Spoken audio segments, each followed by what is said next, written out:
I got a number of messages asking for me for some reaction to Eddie Hearn, who has recently been talking up a Anthony Joshua versus Deontay Wilder matchup.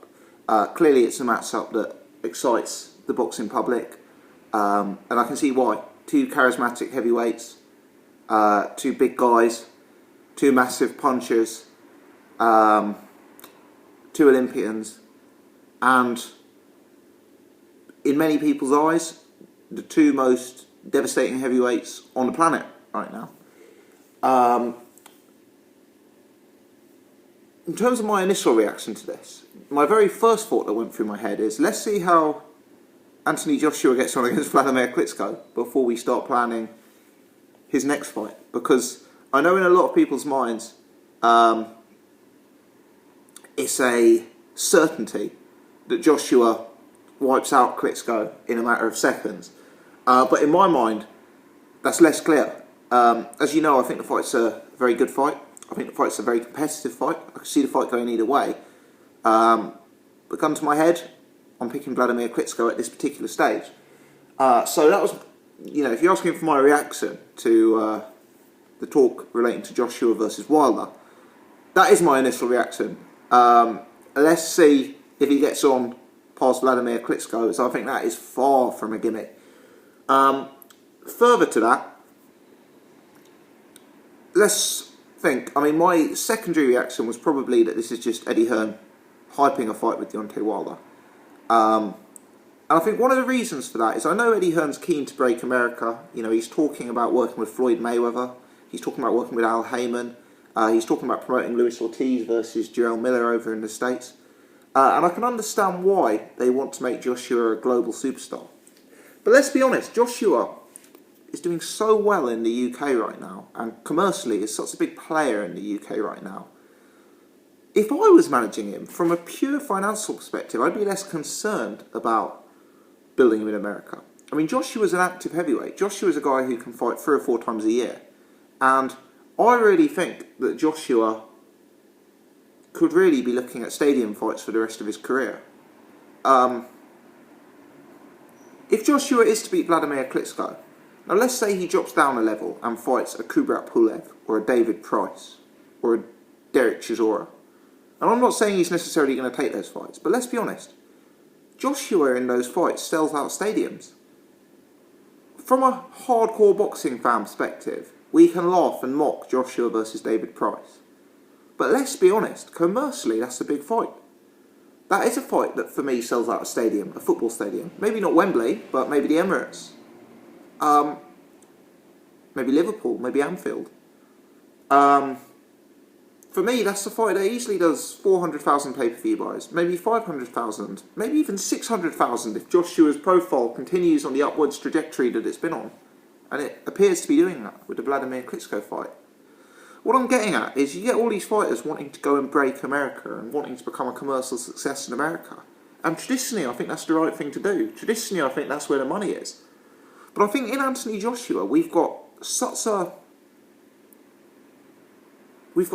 commodity commercially on our hands. I question the need to break America. Why do you need to break America when you're able to sell out a stadium 3 or 4 times a year and do 500,000 pay-per-view buys 3 or 4 times a year? I know Eddie Hearn said once you beat Klitschko, there's no going back. But Joshua's a relatively young heavyweight. He could have 10 years in front of him, fighting 4 times a year. I know Eddie Hearn's probably inclined to get the money in quick and to get in the big fights relatively swiftly. But at the same time, when you've got such longevity in the career ahead of you, why would you take a risky fight fighting Deontay Wilder away from home when you can enjoy the kind of commercial success you are enjoying fighting Eric Molina and Dominic Breazeale? Now, Deontay Wilder's a beatable fighter. I know he's never been beat, but he looks like a beatable fighter. But he's also a very dangerous fighter. He's a mega puncher. He's an athlete, and he's a guy who's never tasted defeat. He's a guy who would genuinely come to win and would genuinely be throwing exceptionally heavy lever on Joshua in a way that Joshua has never experienced in his professional career to date. For me, that's a risky fight. Granted, it's a fight that Joshua would probably be a marginal favourite in, but nevertheless, that is a a risky fight. And I just wonder, all this building him in America stuff, all of this, isn't that kind of a little bit needless? Isn't that a bit of hype? Can't you simply, as a promoter, enjoy the longevity of Anthony Joshua for 5 or 10 years, fighting on a regular basis, selling out arenas and mass selling pay-per-views? I don't know. I also suspect, from the Deontay Wilder side, if you look at Deontay Wilder's modus operandi, has he been taking on the toughest fights in the sport? Does that appear to be the way he and his team are operating? Now, I appreciate the Joshua fight would be mega money, and I appreciate, in fairness to Wilder, they did show willingness to fight Povetkin, which is a very tough fight.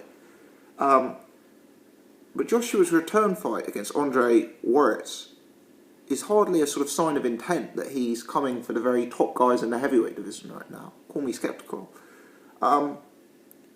So, in response to what's my initial reaction to this fight, reaction number one is, let's see how he does against Klitschko. Reaction number two is, I'm not 100% sure Hearn's actually going to want to take the risk. I'm not sure he's going to take his fighter away from home when being at home is such a commercial success and put him in with an undefeated power puncher like Deontay Wilder. I think one of the things people have to realise is, don't get me wrong, Joshua versus Wilder is a big fight. If Joshua versus Wilder was on American time, I'd be one of those guys setting my alarm and getting up at 3 in the morning to watch the fight. Of course I would. But Joshua, at the minute, is the darling of the casual fans, not the darling of the hardcore fans like you and I. And with his career being built around pay-per-view in the UK, that's a big question. That's a big commercial risk.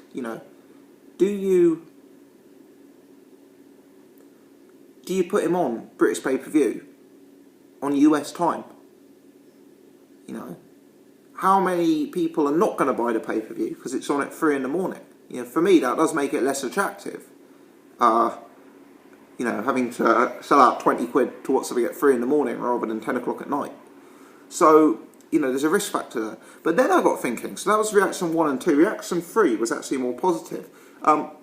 As Joshua's been coming up through the ranks, there's kind of been these established future massive fights for him.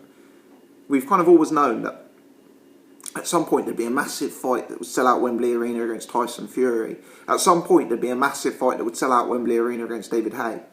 Sorry, not Wembley Arena, Wembley Stadium. But the landscape of boxing has changed significantly, hasn't it? Tyson Fury, I know there's heavy rumours about an imminent return date, but let's be honest, nothing confirmed at present. All sorts of issues and concerns outside the ring. That mega fight between Joshua and Fury doesn't seem as close. It was kind of a given 2 years ago that the two would clash. Now it seems a little bit of a way away. Even David Haye, I know David Haye's talking about fighting Anthony Joshua and wanting to make that fight. But even David Haye, he's just set up his own promotional company. He's talking about signing a big broadcast deal with a terrestrial TV channel. Maybe that's the way David Haye's going to look to build his new business venture with Richard Schaefer. Maybe fighting on Sky Sports pay-per-view, whilst it does represent clearly big financial potential for David Haye, maybe David Haye's going to throw himself into the future potential of setting up a new business and setting up a new promotional company. And with that in mind, perhaps David Haye is going to be more likely to want to fight on terrestrial TV and build his own brand rather than fighting on an Eddie Hearn and Matchroom show on a different channel that essentially will represent a competitor to him. So that there are a lot of plates spinning at present. And I personally would say that those fights against Tyson Fury and David Haye, that for me, were always going to be there against Anthony Joshua. And maybe less clear-cut than they were historically. I've always thought there'd be a big money Dillian Whyte rematch at some point. But Eddie Hearn's talking about putting him in with Deontay Wilder. And if Eddie Hearn does that, I suspect Dillian Whyte will lose. And then potentially that will, make that rematch less attractive. It will always be there, but potentially less of a mega rematch. Maybe more of an O2 rematch than a Wembley Stadium rematch, if you catch my drift. So yeah, so reaction number 3, with my first 2 being negative, is actually maybe Eddie Hearn's being sensible. Maybe Eddie Hearn's looking at the big money fights out there, if Joshua is to beat Klitschko, and he's thinking, right, you know, David Haye, he's going to be wanting to build his own business on a terrestrial TV channel, maybe ITV, maybe Channel 5. Tyson Fury, you know, it's unclear if he'll even be back in the sport. It's unclear how he'll be looking. You know, maybe Deontay Wilder is the biggest money fight. Maybe there are benefits to having Anthony Joshua in the USA. Maybe they'll try and get Deontay Wilder over here. You know, if they did that, that would be a huge success. And let's not forget, Deontay Wilder did come over here in the past. He fought Audley A-Force Harrison. So he's got a history of coming and fighting our Olympic super heavyweight gold medalists in the UK. So maybe that'll be the plan. Maybe I'm just assuming, you know, that the fight will take place in the States. But Eddie Hearn's certainly been conscious to talk about Joshua's profile over there. I know they're going out for the Frampton fight to try and build his profile a bit. But it's interesting stuff. And, you know, whilst my initial reaction is negative, that it's just hype, maybe with the changing landscape in boxing, this is a realistic fight. And maybe it's a fight that, you know, could grow legs. Let's have it right. It's a fantastic fight. If it does get made, it's one of the better matches out there in the heavyweight division. And, you know, if Joshua goes and beats Klitschko and then takes on Deontay Wilder straight away, all credit to him. All credit to him. You'd certainly have to say, for me, that would be pretty aggressive matchmaking, given the potential fact that he's got 10 years left, you know. Do you really want him fighting Klitschko Wilder back-to-back when you've got that much longevity left in your career? But, hell, makes a lot of money and would certainly create a lot of interest, and I know I'd be keen to see it. Let me know your thoughts, guys. Is this fight realistic? Who wins? Is Eddie Hearn throwing out hype? It's an interesting discussion. Leave your comments in the section below. If you've enjoyed the video, please hit the thumbs up button. Do take the time to subscribe so I can help grow out the channel. Click subscribe, and also if you are an existing subscriber, click the alert button so you can get notified when I upload new content to the channel.